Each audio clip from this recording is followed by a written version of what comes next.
नमस्कार, जय हिंद, जय भारत। भारतीय अवाम ताकत दल अपने भारतीय भाई बहनों अर्थात अपने देश भारतीय जनता अर्थात अपनी भारतीय अवाम से भारतीयता आधारित आपसी श्रद्धा, भारतीयता आधारित आपसी स्नेह, भारतीयता आधारित आपसी प्रेम, भारतीयता आधारित आपसी अखलाक मोहब्बत, भारतीयता आधारित आपसी सहयोग, भारतीयता आधारित आपसी सम्मान, भारतीयता आधारित आपसी एकता, भारतीयता आधारित आपसी भाईचारा तथा भारतीयता आधारित आपसी सद्भाव को समझने व उसे आत्मसात करके वैसा ही आचरण एवं व्यवहार करने हेतु और इसके पूरे देश में प्रचार प्रसार करने हेतु और प्रत्येक देशवासी को इसकी अहमियत और महत्व को समझाकर उसे अपनाते हुए वैसा ही आचरण एवं व्यवहार करने और प्रत्येक देशवासी को अपना ही भारतीय भाई बहन मानकर, समझकर, अपनाकर उनके साथ वैसा ही और उसी अनुसार आचरण एवं व्यवहार करने हैं। सतत, सदैव और हमेशा अदब के साथ, आदर के साथ अर्ज करता है, विनती करता है। आज हम सभी लोग वो जो जीएनपीसी है, देखिए जीएनपीसी की गद्दारियों की एक बहुत लंबी देश अपने मुल्क भारत के खिलाफ गद्दारियों की एक बहुत लंबी फहरिस्त है, बहुत लंबी उसकी सूची है। सभी कुछ यूट्यूब के माध्यम से सविस्तार बताना मुमकिन नहीं है। नमूने के तौर पर कुछ उसके उदाहरण जो है ये समझाए जाते हैं और आज वो समझाया जाएगा, रखा जाएगा। देखिए, अभी जो चीन के साथ भारत की जो बहुत गंभीर स्थिति बनी हुई है कि युद्ध भी छिड़ सकता है कभी भी वक्त जो है, ये राहुल की जो गद्दार राहुल है, गद्दार बिल्कुल गद्दार कहा जाएगा। जब भी गद्दार कहा जाता है तो अभी भी एक मानसिकता है जो कि उसको गद्दार मानने के लिए तैयार नहीं है और उसके लिए जो मानसिकता तैयार नहीं है उसके लिए मुख्य रूप से जिम्मेदार कौन है? ये भारतीय जनता पार्टी। ये बताया गया है कि जीएनपीसी के सारे पापों को ये बीजेपी ढकती है, उसके सारे कारनामों के कालिख को धुल रही है और बीजेपी और जो है मोदी जी जो है इस जीएनपीसी की बड़ी सफाई से और बड़ी हिफाजत से इसकी रक्षा कर रहे हैं इतने खतरनाक देश के दुश्मन। ये हमारे आदरणीय भारतीय भाई बहनों को बहुत ही गंभीरता से इसको गौर करना होगा। तो उसी भारतीय जनता पार्टी बीजेपी के द्वारा एक ऐसा माहौल खड़ा किया गया है और हुआ खड़ा किया गया है इस गद्दार जो है राहुल गांधी के विषय में। और तमाम यूट्यूब पर आप देखें, यूट्यूब पर एक आदमी नहीं करा कि ये गद्दार है। क्या ये देश के साथ नहीं रहता है, ये चीन की भाषा बोलता है, ये पाकिस्तान की भाषा बोलता है, ये संकट की घड़ी में भी सरकार के साथ नहीं रहता है राहुल। और ये अकल का कच्चा है, नासमझ है, बेसहूर है या पप्पू है, बस यहीं तक इसको सीमित करने की जो एक बहुत बड़ी साजिश है भारतीय जनता पार्टी की गद्दार राहुल की गद्दारियों को छुपाने की। यह जो है कितनी खतरनाक खेल खेल रही है भारतीय जनता पार्टी राहुल को बचाने की कि राहुल गद्दार नहीं। इस साजिश को हमारे आदरणीय भारतीय अवाम जरूर गौर से देखें। इसके पहले भी बताया गया है कि ये गद्दार राहुल जब हमारी सेना शौर्य दिखाती है, पराक्रम दिखाती है, तो ये गद्दार राहुल जो है उसी सेना अपनी ही सेना का ये सबूत मांगता है। सर्जिकल स्ट्राइक हुई तब भी ये गद्दार राहुल जो है अपनी सेना का सबूत मांगा। हमारी सेना ने पाकिस्तान के अंदर घुस करके बालाकोट वाले स्ट्राइक किया, तब इसने सबूत मांगा। अच्छा, जब ये इस तरह का हुआ सबूत मांगता है, तो ये सारे गद्दार जो चैनल हैं, NDTV, न्यूज़ 24, आज तक, ये उसी की भाषा ही बोलते हैं। भारतीय अवाम ताकत दल ने कई बार YouTube के माध्यम से बताया है कि ये देश के बड़े खतरनाक दुश्मन हैं चैनल NDTV, और उसके अमूमन सभी जो है एंकर और पत्रकार, और उसका मालिक भी उसी प्रकार न्यूज़ 24 की तो मालकिन खुद ही JNPC की एक चमचा है।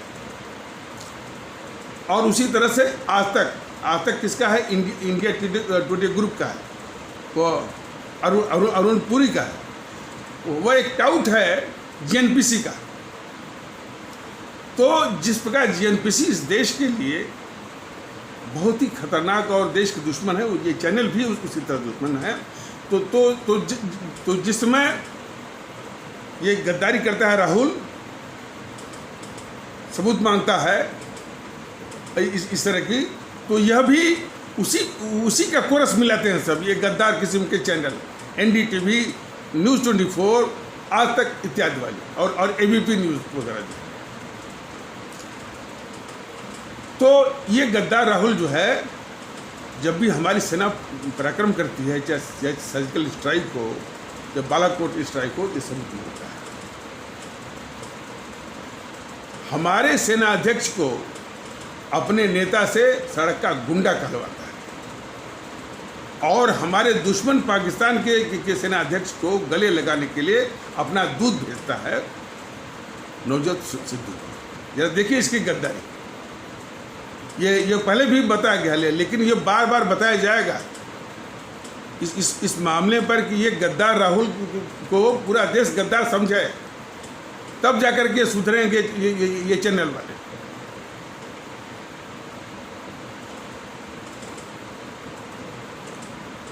और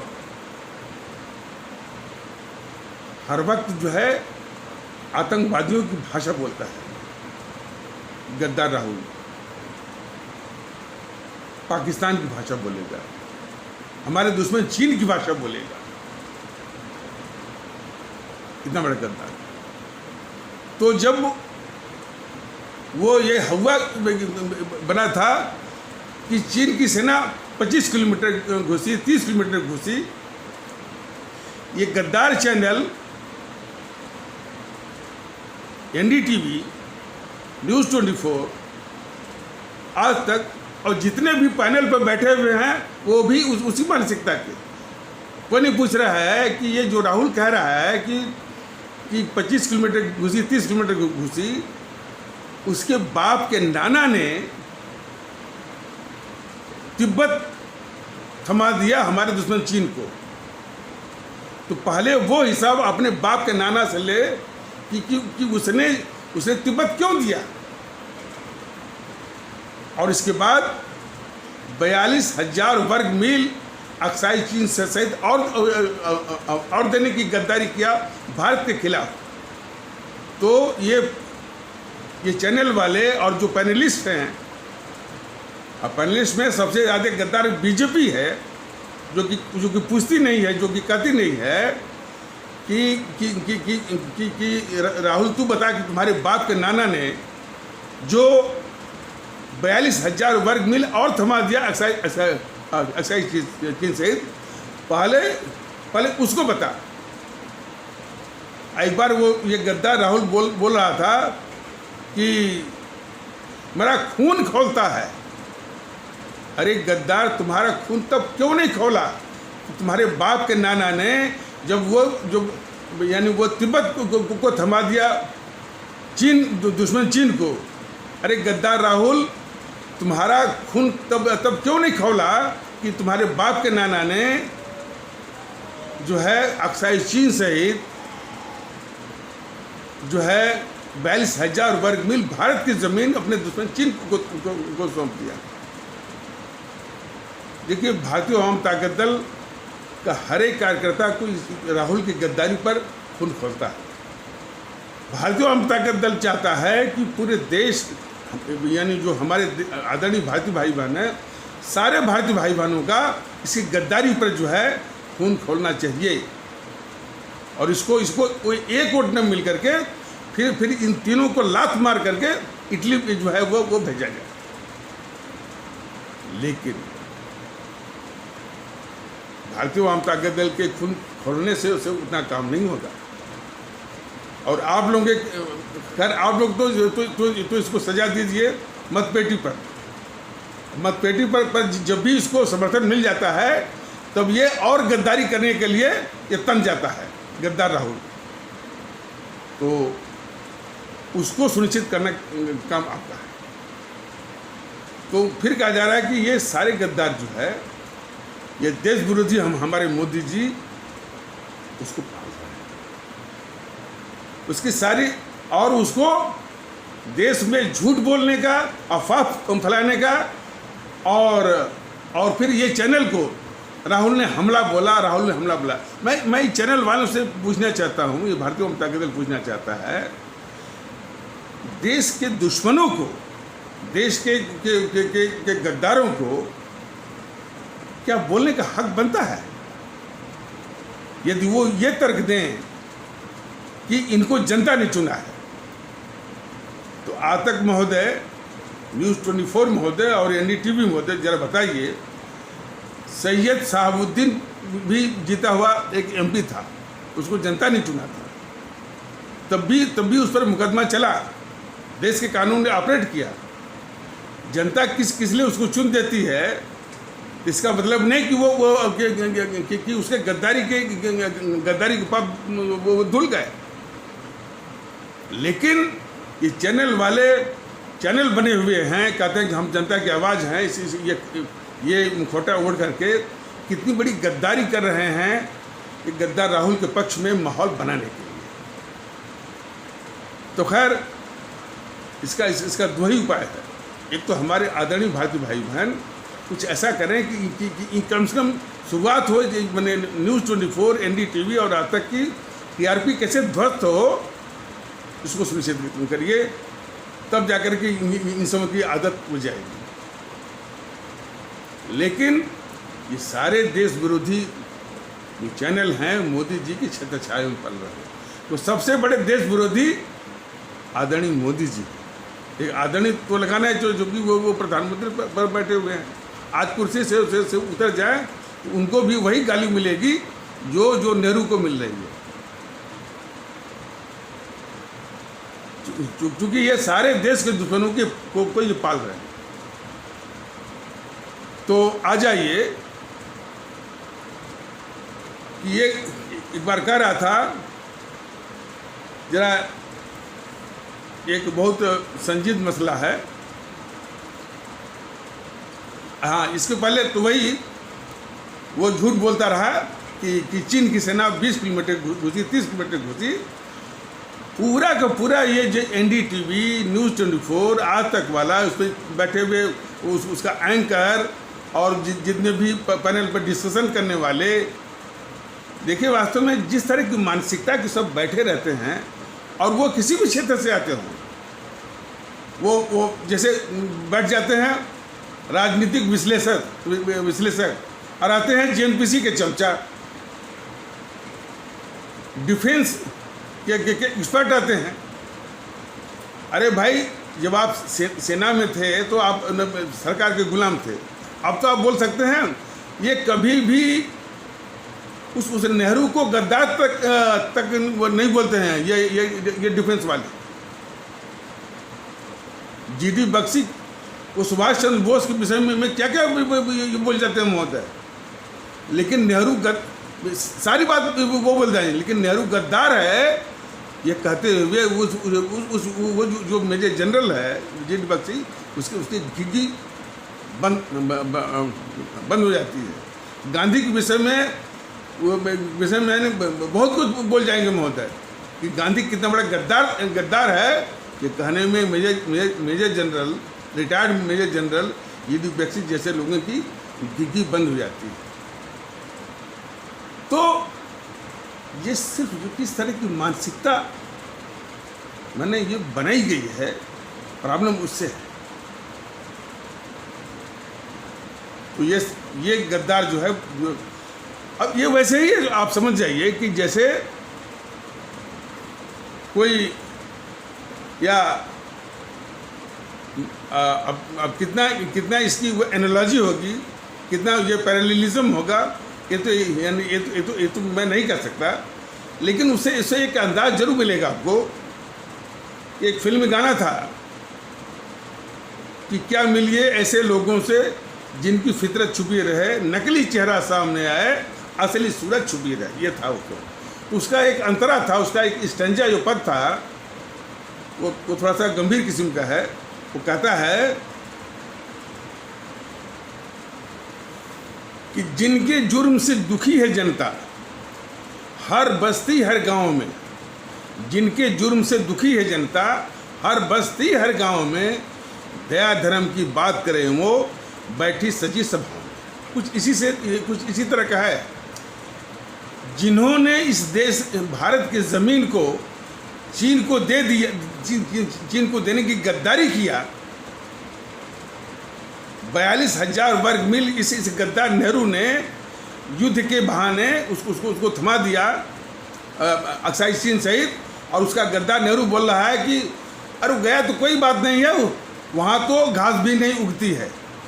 गद्दार नेहरू बोला था, संसद में, लोकसभा में बोला था।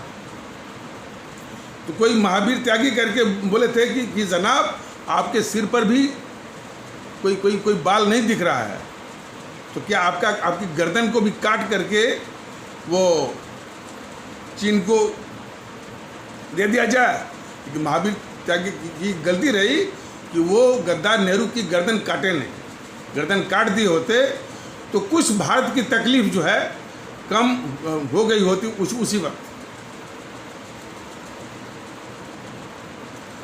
तो जो जितने भी गद्दार हैं उनसे उपदेश दिलवा रहे हैं ये गद्दार चैनल वाले, आज तक और न्यूज़ 24 और एनडीटीवी वाले। यह देश के लोग जाने इसको। और वो अकेला नहीं है, उसी तरह से एक द हिंदू पेपर है, कम्युनिस्टों का पेपर है, बहुत ही डेंजरस, देश विरोधी, देश का गद्दार है, वो भी चल रहा है। लेकिन ये सारे देश के गद्दार किस्म के मीडिया हो, न्यूज़ चैनल हों, या ये जेएनपीसी हो, वाम दल हो, ये सब के सब पाले जा रहे हैं इस देश विरोधी, ये देश विरोधी आदरणीय मोदी जी के द्वारा। और देश के गद्दारों को पालने वाला भी गद्दार ही होता है। ये मोदी जी कम से कम इस बात को समझे। अच्छा, और इस विषय को और विस्तार से बताया जाएगा कि किस तरह की मानसिकता बनाई गई है कि इन गद्दारों के उपदेश को सब दिखाते हैं। ये गद्दार चैनल वाले, एनडीटीवी और जो है वो न्यूज़ 24 और आज तक और एबीपी न्यूज़ वाला। तो वो वही राहुल एक बार कह रहा था कि हाँ नहीं, थोड़ा सा ये कहने के पहले थोड़ा सा आप लोग ये जान लीजिए, भारत का नक्शा देखे होंगे। पूर्वोत्तर जो है जिसमें हमारे 7 राज्य हैं, अब उनका नाम हम नहीं गिनवाए, 7 राज्य हैं, उनको 7 सिस्टर्स भी कहा जाता है। अब तो खैर सिक्किम को जोड़ दीजिए तो 8 वो सिस्टर्स। तो अच्छा, एक बात और कि ये जितने गद्दार किस्म के वो देश विरोधी माने जेएनपीसी के, कम्युनिस्टों के, ये बड़े हिंसक तरीके से इनके जो प्रवक्ता हैं बड़े हिंसक और आक्रामक तरीके से बोलते हैं। बताइए, जो देश का दुश्मन है, जिसने गद्दारी की है, उसके प्रवक्ता जो है बड़े हिंसक तरीके से बोलते हैं और वो एंकर वाले बैठे पैनल में बैठे हुए जितने लोग हैं और बीजेपी का सब के सब उन गद्दारों के प्रवक्ताओं के हिंसक और आक्रामक और झूठ प्रलाप को सब सुनते हैं। सब ये मानसिकता देखिए समूह की, आप समझ रहे हैं ना कि सबसे बड़ा गद्दार इस देश का जीएनपीसी और उसी के बराबर जो है ये वामदल वाले, उनके जो प्रवक्ता हैं बड़े ही हिंसक और आक्रामक तरीकों से वो जो है वो आरोप लगाते हैं और बोला करते हैं।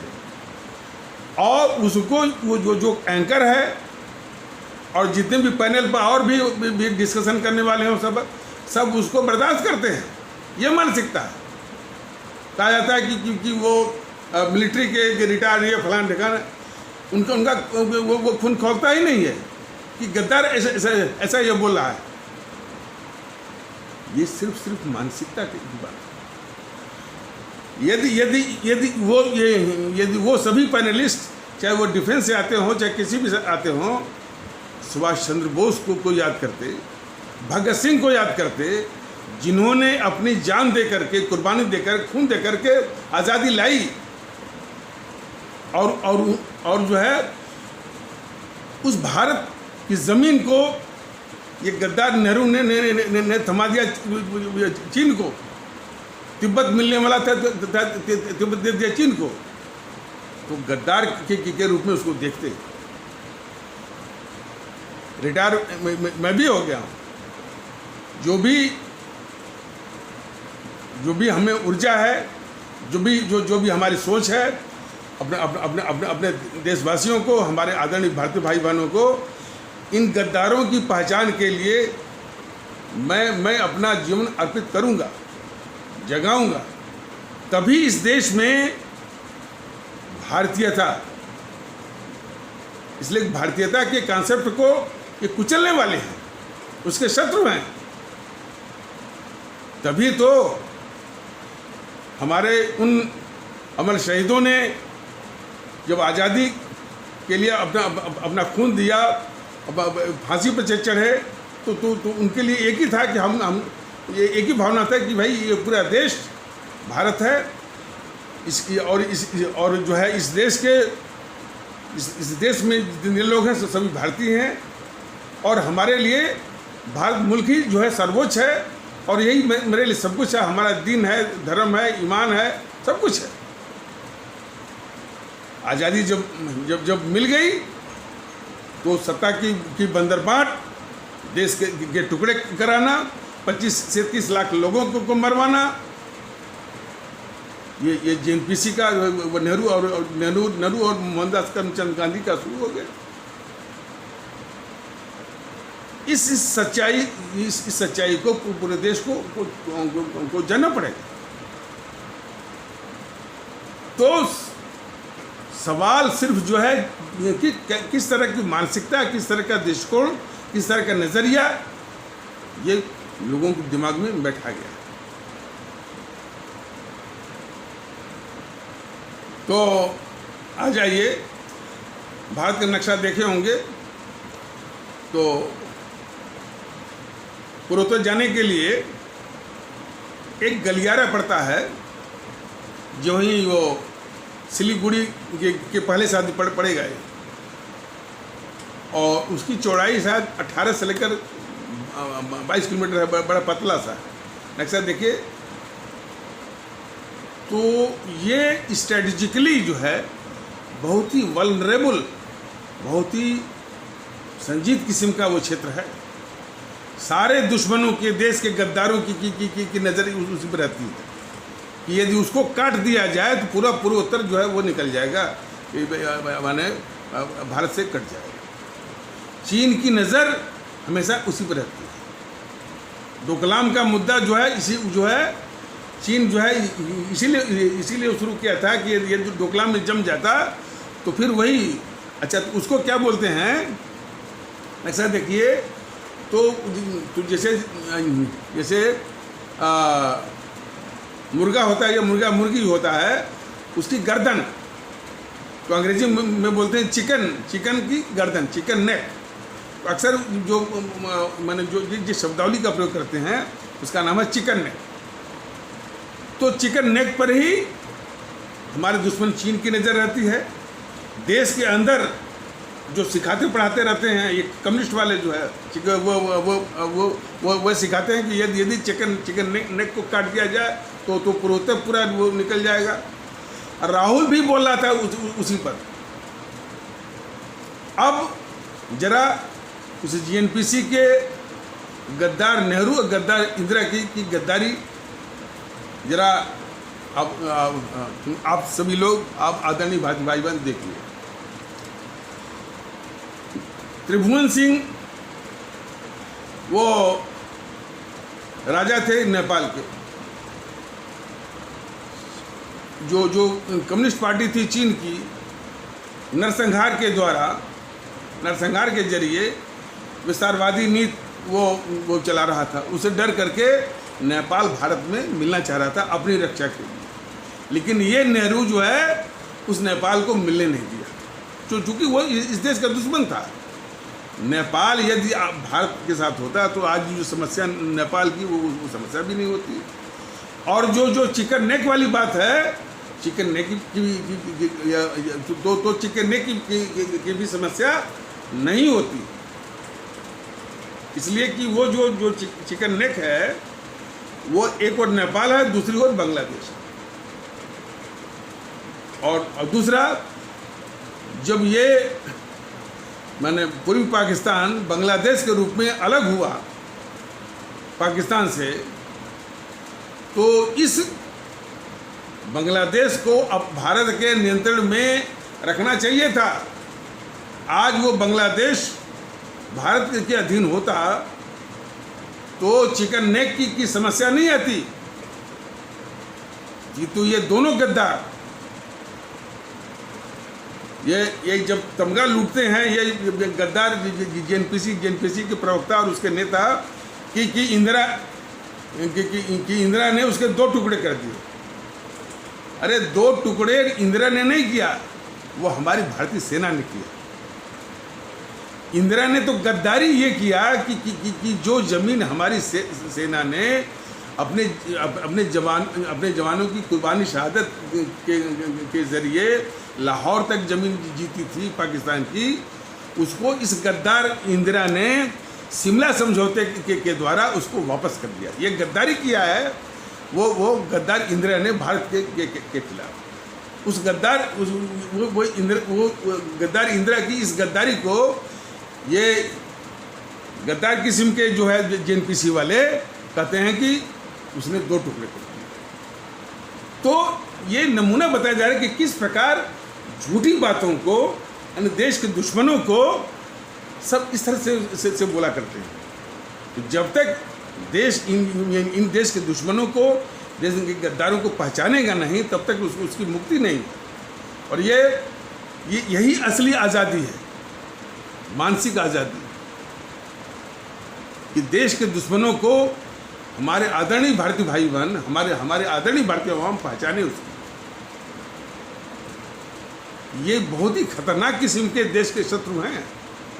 ये नेहरू, इंदिरा, राजीव और ये राहुल।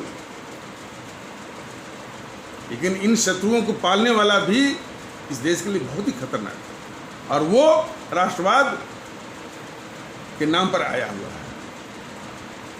मोदी जी राष्ट्रवाद के नाम पर आया, और उनका राष्ट्रवाद कितना राष्ट्र विरोधी हो गया है इन देश के दुश्मनों को पालने वाला।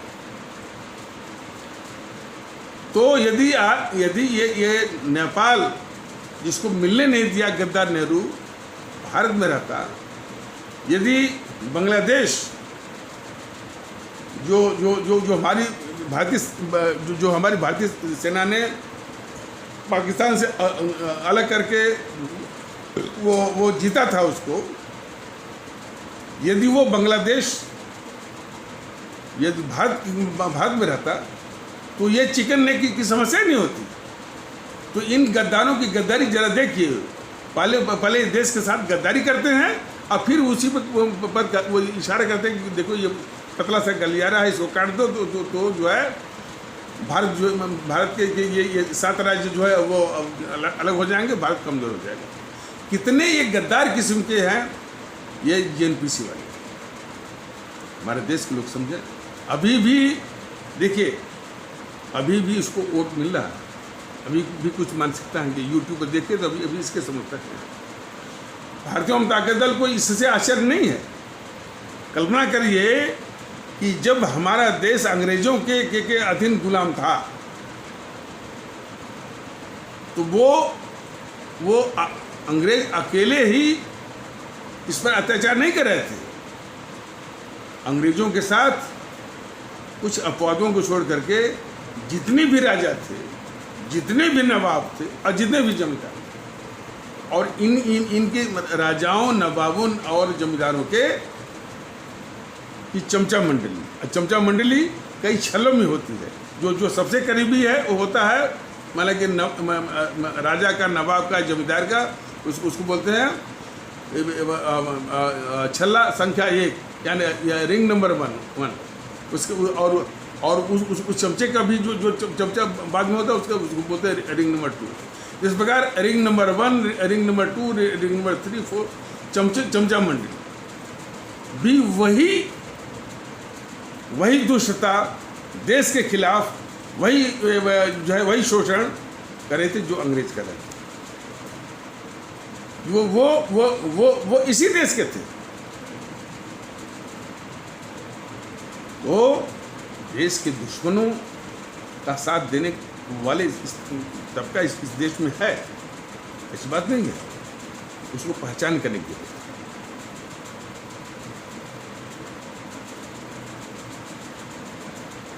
देखिए ना, प्लासी के युद्ध में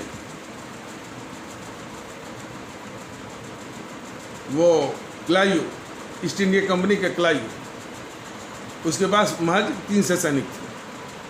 उसने मिर्जाफर का जो नवाब बंगाल के नवाब सिराजुद्दौला का जो सेनापति था वो था मिर्जाफर, उसको उसने मिला लिया। एक गद्दारी तो किया उसने, मिर्जाफर ने अपने नवाब सिराजुद्दौला के खिलाफ।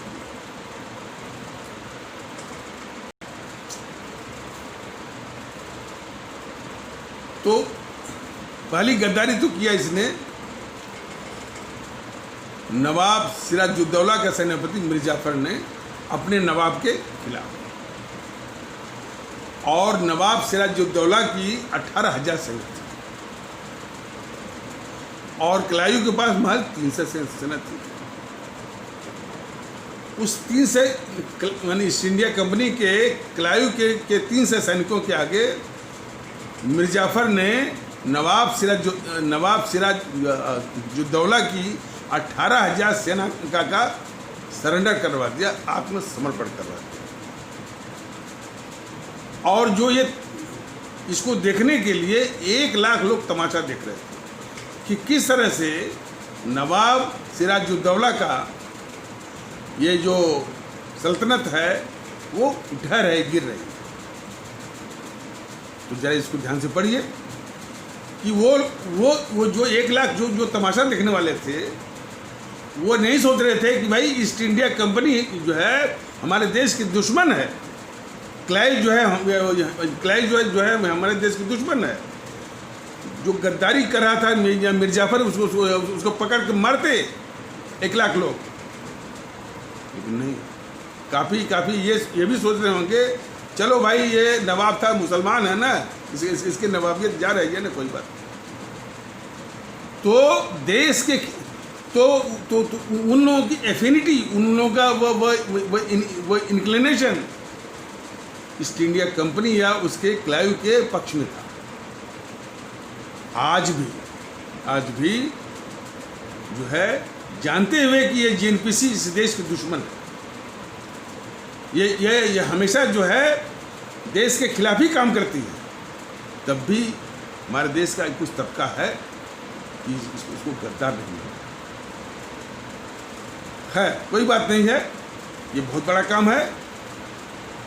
इस पूरे देश को हमारे राष्ट्रभक्त शिरोमणि नेताजी सुभाष चंद्र बोस, शहीद आजम भगत सिंह, अमर शहीद चंद्रशेखर आज़ाद, अमर शहीद अशफाकुल्ला, अमर शहीद खुदीराम बोस, अमर शहीद सुब्रमण्यम भारती। सुब्रमण्यम भारती कहाँ के थे? तमिलनाडु के थे। और श्रीमती अमर शहीद श्रीमती रानी चंद्रमा कर्नाटक की थी। अमर शहीद श्रीमती रानी गडिलू नागालैंड की थी। तो उनके जिनकी कुर्बानी शहादत की बदौलत ही इस देश को आज़ादी मिली। और कांग्रेस शुरू से इस देश की दुश्मन रही है। आज़ादी की लड़ाई लड़ रहे हैं, आज़ादी की लड़ाई लड़ रहे हैं मुखौटा पहन करके। वो अंग्रेजों की दलाल और मुखबिर थे। और ये हाँ, इसको भी देखिए, जब वो ये टीवी के डिस्कशन में, टीवी की परिचर्चा में बीजेपी के प्रवक्ताओं को चहेड़ते हैं, जेएनपीसी के चमचे प्रवक्ता, कि जब हम आज़ादी की लड़ाई लड़ रहे थे तब तुम कहाँ थे, तुम माने बीजेपी के लोग कहाँ थे। तो बीजेपी वाले वो कभी भी नहीं कहते हैं कि भाई आप आज़ादी की लड़ाई तो लड़े ही नहीं, आप तो अंग्रेजों के दलाल थे, मुखबिर थे, सेफ्टी वाल्व थे उसके। ये सारी कारगुजारियाँ जो है भारतीय जनता पार्टी की देश विरोधियाँ गद्दारी की हैं। इसे जेएनपीसी को बचाने की, जेएनपीसी के गद्दारी के पापों को धुलने की। और भारतीय जनता पार्टी इसे मुगालते में न रहे कि अपनी गद्दारी ये यानी जेएनपीसी को बचाने की जो गद्दारी उसकी है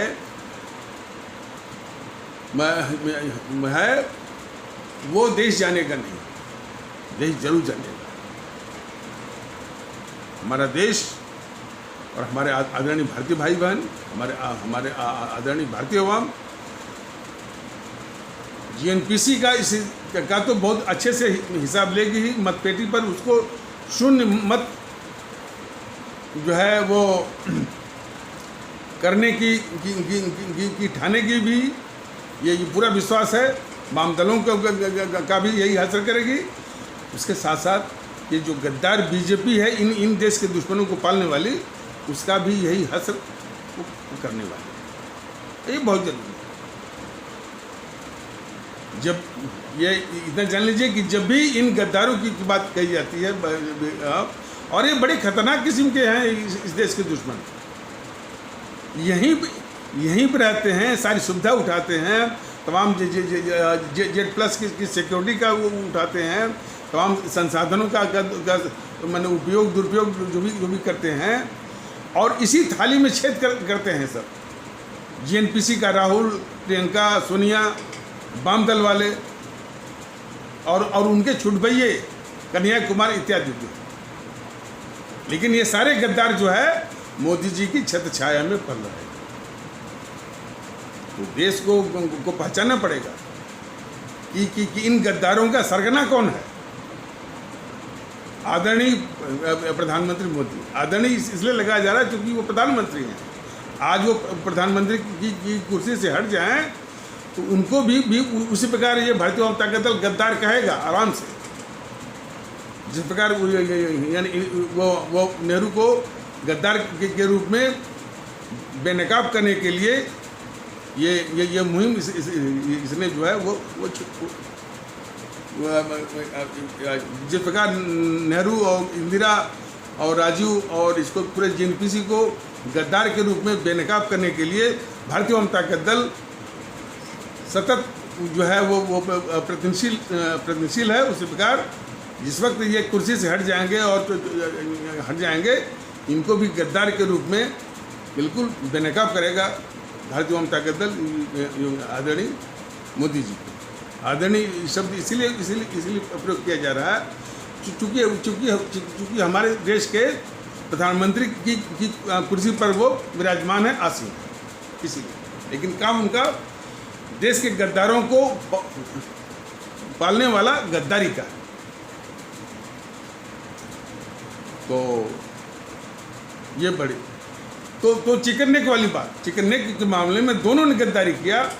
गद्दार नेहरू ने वो नेपाल को न मिला करके, और जो हमारी सेना ने पाकिस्तान से अलग किया, पूरी पाकिस्तान को, पूरी पाकिस्तान यदि भारत में रहता तो इधर से पूरी पाकिस्तान, उधर से नेपाल भारत में रहता, तो जो चिकन नेक जो चिकन नेक वाली जो समस्या है, जिस पर कि हमारे देश के दुश्मनों की नज़र रहती है, और अब देखा होगा ना कि वो शर्जील अहमद बोला था, कोई आतंकवादी था, वो भी जय चिकन नेक की ही बात कर रहा था कि चिकन नेक को काट दिया जाए तो पूरा जो है पूरा उत्तर भारत से अलग हो जाएगा।